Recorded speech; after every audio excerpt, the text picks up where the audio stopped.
Últimamente hemos visto un mayor interés de la gente en las creencias de la Iglesia de Jesucristo de los Santos de los Últimos Días. Esto es algo que recibimos con alegría porque después de todo, nuestra comisión fundamental es enseñar el Evangelio de Jesucristo, su doctrina en todo el mundo.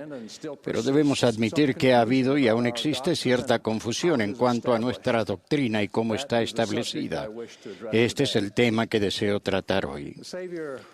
En el meridiano de los tiempos, el Salvador enseñó su doctrina y los apóstoles lucharon tenazmente por preservarla contra una constante avalancha de tradiciones. Las epístolas del Nuevo Testamento hacen referencia a numerosos incidentes que demuestran que durante el ministerio de los apóstoles ya estaba en marcha esa grave y extensa apostasía. Los rayos de luz del Evangelio iluminaron la noche de la apostasía subsiguiente hasta que en el siglo XIX, una brillante aurora de restauración irrumpió en el mundo y el Evangelio de Jesucristo pleno y completo se encontró de nuevo sobre la tierra. Ese día glorioso empezó cuando, en una columna de luz más brillante que el sol, Dios el Padre y su amado Hijo Jesucristo visitaron al joven José Smith e iniciaron lo que prácticamente llegaría a ser un diluvio de revelación unido al poder y la autoridad divina. En estas revelaciones encontramos lo que se podría llamar la doctrina básica de la Iglesia de Jesucristo restablecida sobre la tierra. Jesucristo mismo definió esa doctrina en estas palabras registradas en el Libro de Mormón, otro testamento de Jesucristo. Esta es mi doctrina y es la doctrina que el Padre me ha dado. Y yo doy testimonio del Padre, y el Padre da testimonio de mí, y el Espíritu da testimonio. Y yo testifico que el Padre manda a todos los hombres en todo lugar que se arrepientan y crean en mí. Y cualquiera que crea en mí y sea bautizado, éste será salvo. Y son ellos los que heredarán el reino de Dios. Y quien no crea en mí ni sea bautizado, será condenado. Y quien cree en mí también cree en el Padre, y el Padre le testificará de él a mí, porque lo visitará con fuego y con el Espíritu Santo. De cierto os digo que esta es mi doctrina. Y los que edifican sobre esto edifican sobre mi roca, y las puertas del infierno no prevalecerán en contra de ellos. Este es nuestro mensaje, la roca sobre la cual edificamos, el fundamento de todo lo demás en la Iglesia. Al igual que todo lo que proviene de Dios, esta doctrina es pura, es clara, es fácil de entender aún para un niño. Con corazones rebosantes, invitamos a todos a que lo reciban. En la Iglesia de Jesucristo de los Santos de los Últimos Días, creemos todo lo que Dios ha revelado, todo lo que actualmente revela, y creemos que aún revelará muchos grandes e importantes asuntos pertenecientes al reino de Dios. Esto quiere decir que aunque todavía hay mucho que no sabemos, las verdades y la doctrina que hemos recibido ha venido y seguirán viniendo por medio de la revelación divina. En las tradiciones de ciertas organizaciones, los eruditos religiosos afirman tener la misma autoridad para enseñar que la jerarquía religiosa y los asuntos de doctrina tal vez se conviertan en una competencia de opiniones. Algunos confían en los consejos económicos de las edades medias y sus credos. Otros ponen un énfasis primordial en empresas de gran erudición tales como la hermenéutica y la exégesis bíblicas.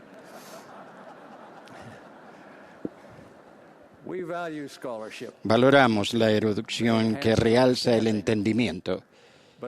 Pero en la Iglesia hoy día, tal como en la antigüedad, el establecer la doctrina de Cristo o el corregir las desviaciones en cuanto a la doctrina es un asunto de revelación divina para aquellos que el Señor investe con autoridad apostólica.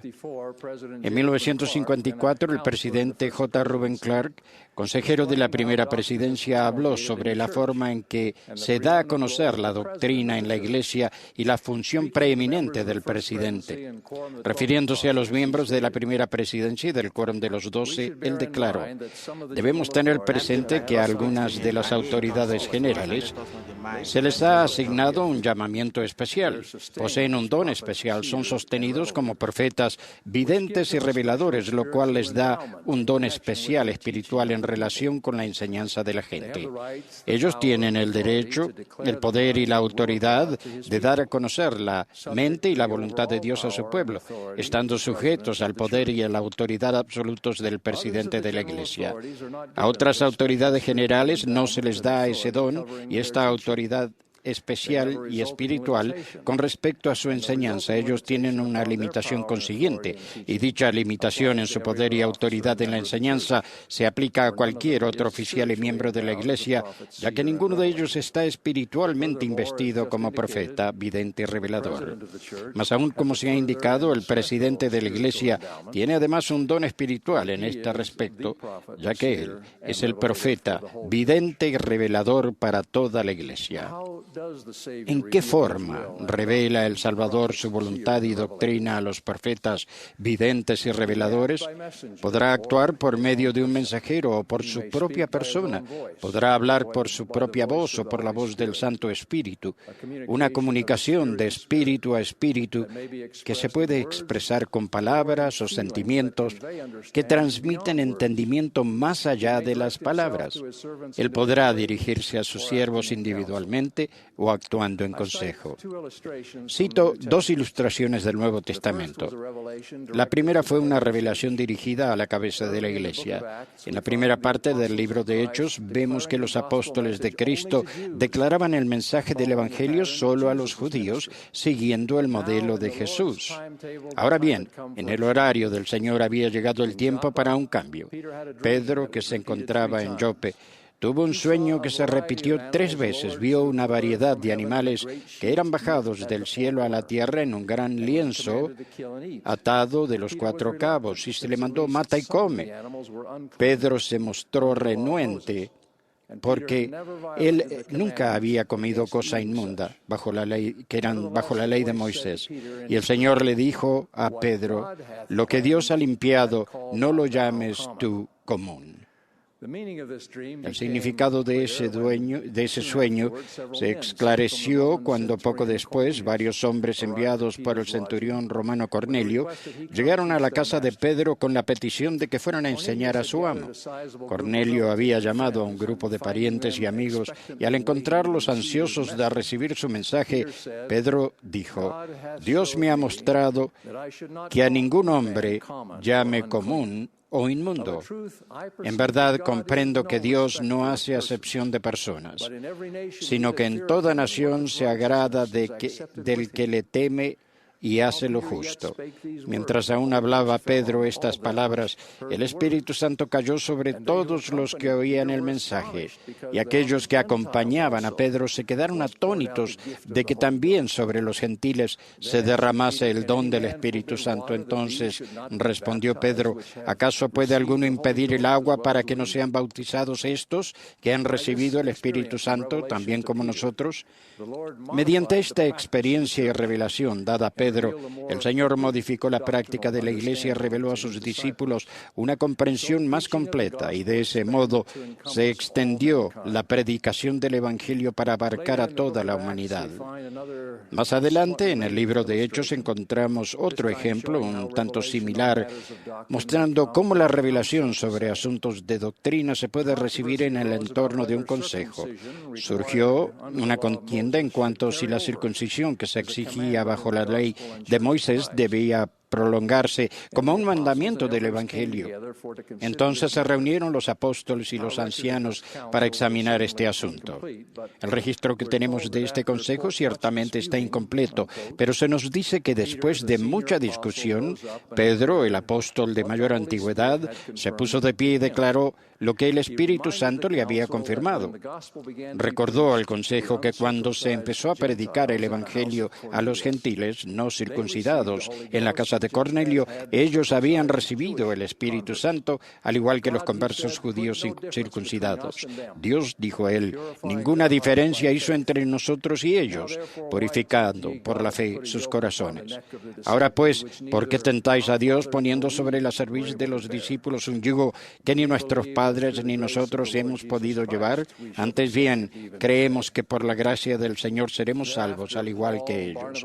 Después de que Pablo, Bernabé y tal vez otros hablaron para apoyar la declaración, Jacobo propuso que la decisión se implementara por carta a la Iglesia, y el Consejo llegó a un acuerdo. En la carta en la que se anunciaban su decisión, los apóstoles dijeron, ha parecido bien al Espíritu Santo y a nosotros. O en otras palabras, esa decisión se recibió por revelación divina por medio del Santo Espíritu. En la actualidad se siguen estos mismos modelos en la Iglesia restaurada de Jesucristo. El presidente de la Iglesia puede anunciar o interpretar doctrinas basadas en revelación que haya recibido. La interpretación doctrinal también se puede recibir a través del Consejo Combinado de la Primera Presidencia y del Quórum de los 12. En las deliberaciones del Consejo con frecuencia se sopesará lo que se encuentra en los libros canónicos, las enseñanzas de los líderes de la Iglesia y prácticas pasadas. Pero al final, al igual que en la Iglesia del Nuevo Testamento, el objetivo no es simplemente lograr el consenso entre los miembros del Consejo, sino la revelación de Dios. Es un proceso en el que se toma en cuenta tanto la razón como la fe para obtener la mente y la voluntad del Señor.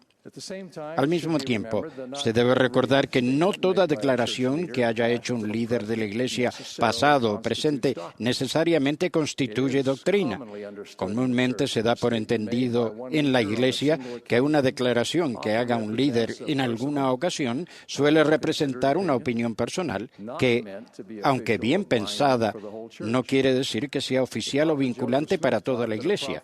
El profeta José Smith enseñó que un profeta es un profeta únicamente cuando está actuando como tal. El presidente Clark, citado anteriormente, declaró, una sencilla historia que me contó mi padre cuando yo era niño ilustra este punto. No sé con qué autoridad, pero ilustra el punto.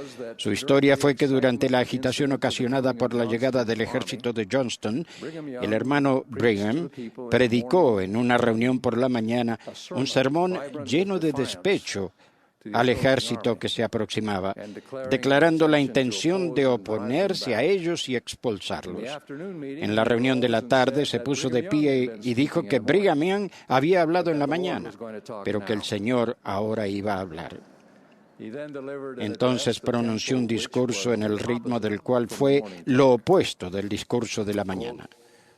La Iglesia sabrá por el testimonio del Espíritu Santo que mora en el cuerpo de los miembros si las autoridades generales, al expresar sus opiniones, lo hacen por inspiración del Espíritu Santo y a su debido tiempo ese conocimiento se dará a conocer.